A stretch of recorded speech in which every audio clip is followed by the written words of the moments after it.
নমস্কার বন্ধুরা, আমি সুশোভন। আপনারা দেখছেন আপনাদের প্রিয় চ্যানেল অদ্ভুত অথচ বাস্তব। রাস্তায় তৈরি করা কৃত্রিম অরাজকতা দিয়ে ভারতের মতো মহাশক্তিধর রাষ্ট্রের সার্বভৌমত্বকে কখনো বন্ধক রাখা যায় না। রাজনীতি যখন স্বার্থের জন্য দেশকে অস্থিরতার দিকে ঠেলে দেয়, তখন পর্দার পেছনে আসল প্রশাসনিক খেলা শুরু হয় অত্যন্ত শান্ত মাথায়। যারা ভেবেছিল যে ভারতীয় রাষ্ট্র ব্যবস্থা শেষ পর্যন্ত হাঁটু মুড়ে মেনে নেবে, তারা আসলে চরম ভুল ধারণার মধ্যে বাস করছিল। আজ ভারতের মাটিতে এমন এক স্ট্র্যাটেজিক মাস্টারস্ট্রোক কার্যকর হয়েছে, যা শুধু দেশের ভেতরের বিশৃঙ্খলা সৃষ্টিকারী শক্তিকেই চূর্ণ করেনি, বরং আন্তর্জাতিক ডিপ স্টেটের তৈরি করা সাজানো চিত্রনাট্যকেও চুরমার করে দিয়েছে। এটি কোনো সাধারণ রাজনৈতিক খবরের খণ্ডচিত্র নয়, এটি ভারতের ভৌগোলিক ও অভ্যন্তরীণ নিরাপত্তার এক কঠোর এবং নিটোল বাস্তবতা। এখন নজর রাখা যাক আজকের সবচেয়ে গুরুত্বপূর্ণ ব্রেকিং নিউজের দিকে। সাম্প্রতিককালে দেশে ঘটে যাওয়া পরিকল্পিত দাঙ্গা, সরকারি সম্পত্তি ভাঙচুর এবং অরাজকতার ঘটনায় জড়িত অপরাধীদের বিরুদ্ধে ভারতীয় বিচার ব্যবস্থা এবং প্রশাসনিক ব্যবস্থার এক অভূতপূর্ব ও কঠোর সিদ্ধান্ত সামনে এসেছে। সূত্রের খবর, একদিকে যেখানে রাজনৈতিক বাধ্যবাধকতা ও আপাত শান্তি প্রতিষ্ঠার অজুহাতে সমস্ত এফআইআর প্রত্যাহার করে নেওয়ার একটা প্রক্রিয়া তৈরি করা হচ্ছিল, ঠিক তখনই ভারতের সুপ্রিম কোর্ট এক ঐতিহাসিক এবং নজিরবিহীন পদক্ষেপ পেশ করেছে। সুপ্রিম কোর্ট স্পষ্টভাবে নির্দেশ দিয়েছে যে যেসব দাঙ্গাকারী বা দুষ্কৃতীদের বিরুদ্ধে হিংসা, আগুন লাগানো, দেশের বিরুদ্ধে ষড়যন্ত্র এবং মারাত্মক অপরাধের সুনির্দিষ্ট চার্জশিট এবং ফরেন্সিক এভিডেন্স রয়েছে, তাদের বিরুদ্ধে কোনো এফআইআর তোলা যাবে না। কোনো ধরনের ব্যাকডোর অ্যামনেস্টি বা রাজনৈতিক সমঝোতার মাধ্যমে এদেরকে কোনো ছাড় দেওয়া সম্ভব নয়। এমনকি আইনি প্রক্রিয়ার বাইরে গিয়ে আন্তর্জাতিক চাপের অজুহাতে কোনো রাজনৈতিক ডিল বা আন্ডার দ্য টেবিল সমঝোতা কোনোভাবেই বরদাস্ত করা হবে না। দেশের আইন শৃঙ্খলা এবং অভ্যন্তরীণ নিরাপত্তাকে সুনিশ্চিত করতে প্রতিটি অভিযুক্তকে আইনের আওতায় আনতেই হবে।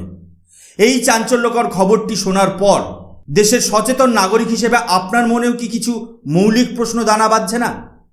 প্রথম প্রশ্ন, এতদিন ধরে যাদের মনে হচ্ছিল যে রাস্তায় নেমে নৈরাজ্য সৃষ্টি করে তারা সরকারকে স্যারেন্ডার করতে বাধ্য করেছে, আজ হঠাৎ করে সেই মাস্টার মাইন্ডদের মধ্যে চরম প্যানিক এবং ছটপটানি শুরু হলো কেন?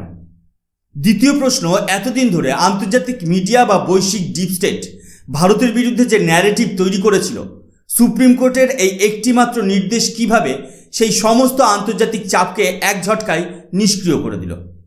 তৃতীয় প্রশ্ন, ভারতীয় শাসন ব্যবস্থা কি সত্যিই দুর্বল ছিল, নাকি অরাজকতাবাদীদের আসল চেহারা দেশের সামনে উন্মোচিত করার জন্য এটি একটি পরিকল্পিত 10 কদম এগিয়ে থাকা স্ট্র্যাটেজি ছিল?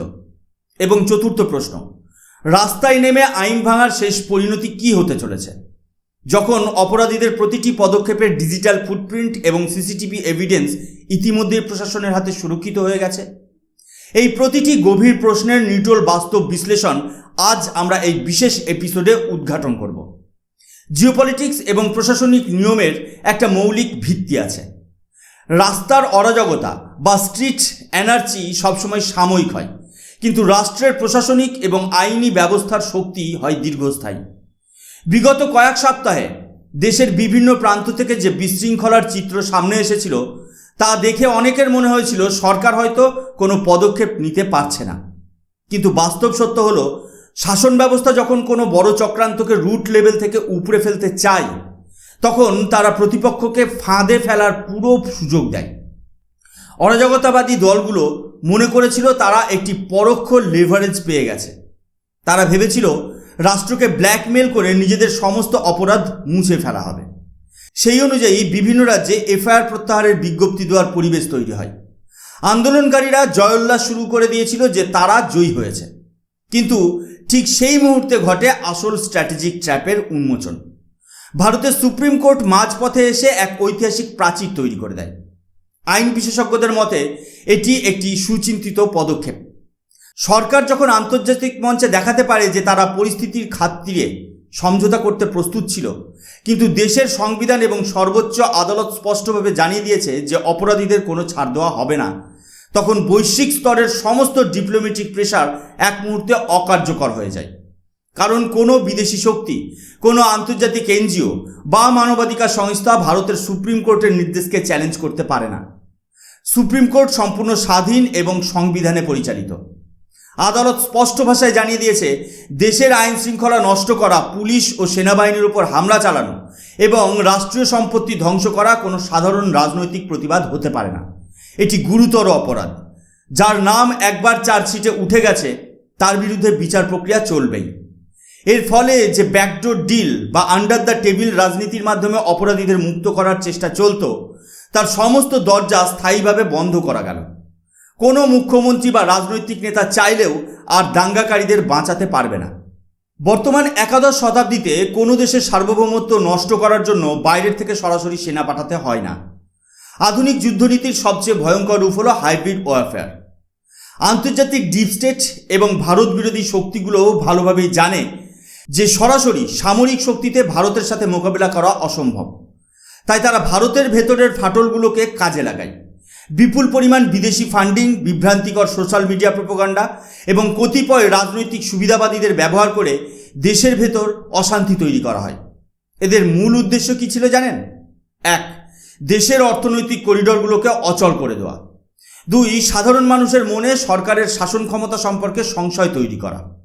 3.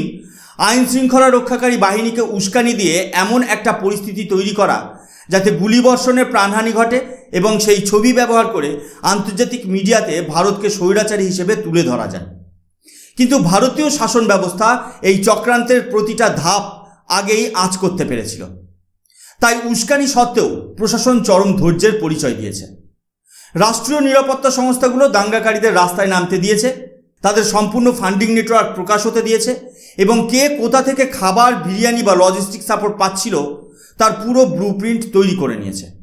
যারা নিজেদের চালাক মনে করে ক্যামেরা ও মাইক্রোফোনের সামনে এসে আস্ফালন করছিল, তারা আসলে নিজেদের অপরাধের প্রমাণ নিজেরাই সরবরাহ করছিল।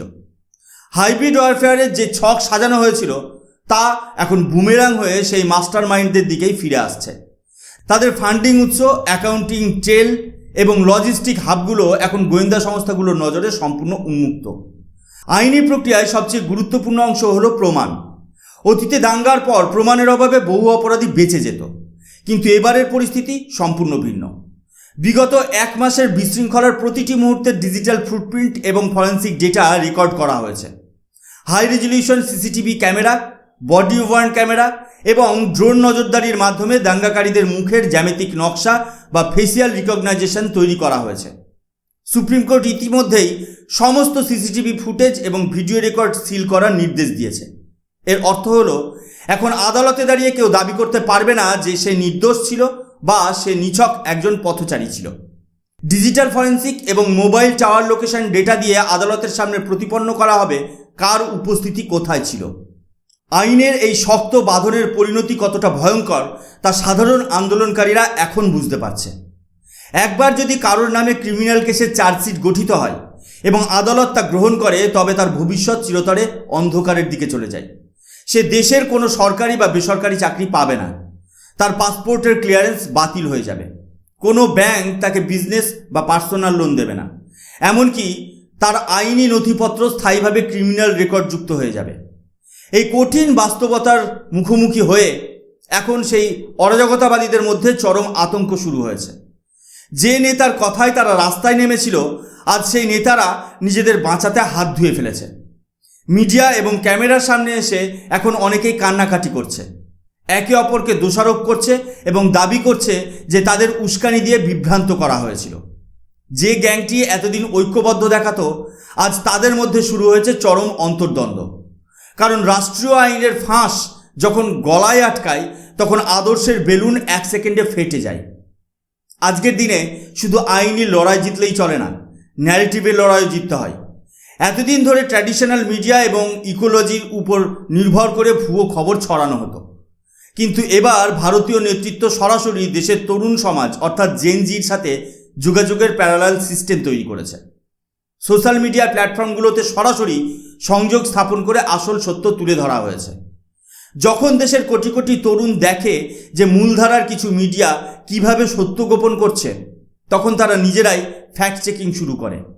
আজ দেশের সাধারণ মানুষ, অভিভাবক এবং তরুণ সমাজ এই পরিকল্পিত অরাজকতার বিরুদ্ধে মুখ খুলতে শুরু করেছে। অনেক পরিবার প্রকাশ্যে এমন সন্তানদের আচরণকে প্রত্যাখ্যান করেছে যারা দেশের আইন শৃঙ্খলা এবং জাতীয় স্বার্থের বিরুদ্ধে অবস্থান নিয়েছিল। এর ফলে যা ঘটেছে তা হলো রাস্তার শক্তি বা স্ট্রিট পাওয়ার সম্পূর্ণ শূন্যে মিলিয়ে গেছে। আন্দোলনকারীরা যখন বুঝতে পেরেছে যে সাধারণ মানুষের সমর্থন তাদের সাথে নেই, দেশের যুব সমাজ আসল জিওপলিটিক্স বুঝে গেছে এবং সুপ্রিম কোর্ট সমস্ত আইনি পালানোর পথ বন্ধ করে দিয়েছে, তখন তাদের পুরো চক্রান্ত মুখ থুবড়ে পড়েছে। এখন তারা যদি আবার রাস্তা অবরোধ করার চেষ্টা করে তবে তা আর গণতান্ত্রিক প্রতিবাদ হিসেবে গণ্য হবে না, তা সরাসরি সিভিল ডিসওবিডিয়েন্স বা সুপ্রিম কোর্টের অবমাননা হিসেবে গণ্য হবে। আর সুপ্রিম কোর্টের নির্দেশ কার্যকর করতে প্রশাসন যে কোনো কঠোর প্রশাসনিক ও কঠোর পদক্ষেপ গ্রহণ করার আইনি অধিকার লাভ করেছে। জিওপলিটিক্সের দাবার বোর্ডে যারা আজ ভারতকে দুর্বল ভাবার ভুল করছিল, তারা আজ নিজেদের তৈরি করা আইনি ও প্রশাসনিক গর্তে নিজেরাই পড়ে গেছে। ভারত একটি বহুদলীয় গণতান্ত্রিক রাষ্ট্র হতে পারে, কিন্তু যখন দেশের অখণ্ডতা, দেশের নিরাপত্তা এবং সার্বভৌমত্বের প্রশ্ন আসে, তখন ভারতীয় রাষ্ট্র ব্যবস্থার সিদ্ধান্ত হয় কঠিন ও আপসীন। আন্তর্জাতিক শক্তির মদতে চলা পুতুল নাচ বা আন্তর্জাতিক বিশৃঙ্খলা সৃষ্টির দিন এখন শেষ। রাষ্ট্র দেখিয়ে দিয়েছে যে ধৈর্যের অর্থ দুর্বলতা নয়, সময় মতো প্রতিটি চাল চেসবোর্ডের সঠিক জায়গায় চালনা করা হয়েছে। আজ যারা দেশের শান্তি নষ্ট করতে চেয়েছিল তাদের আইনি কাঠগড়ায় দাঁড়াতেই হবে। এটি কোনো রাজনৈতিক প্রতিশোধ নয়, এটি হলো রুল অফ ল এবং ভারতীয় সংবিধানের চূড়ান্ত বিজয়। ভারত তার নিজস্ব গতিতে এগিয়ে যাবে। অর্থনৈতিক সমৃদ্ধি, সামরিক সক্ষমতা এবং অভ্যন্তরীণ স্থিতিশীলতা, এই তিন স্তম্ভের ওপর দাঁড়িয়ে ভারতবর্ষ তার আন্তর্জাতিক অবস্থানকে আরও মজবুত করেছে। কোনো বাহ্যিক ষড়যন্ত্র বা অভ্যন্তরীণ অরাজকতা এই অগ্রযাত্রাকে থামিয়ে দিতে পারবে না। বিশ্লেষণটি ভালো লাগলে লাইক ও শেয়ার করুন এবং আপনার গুরুত্বপূর্ণ মতামত কমেন্ট বক্সে জানান। জিওপলিটিক্স এবং জাতীয় নিরাপত্তার নিটল সত্য জানতে যুক্ত থাকুন আমাদের সাথে, অর্থাৎ অদ্ভুত অথচ বাস্তবের সাথে। আমি সুশোভন আজকের মতো এখানেই শেষ করছি। দেখা হবে পরবর্তী কোনো অত্যন্ত গুরুত্বপূর্ণ বিশ্লেষণের সাথে। ততক্ষণ পর্যন্ত আপনারা ভালো থাকবেন, সুস্থ থাকবেন। জয় হিন্দ, বন্দে মাতরম, ভারত মাতা কি জয়।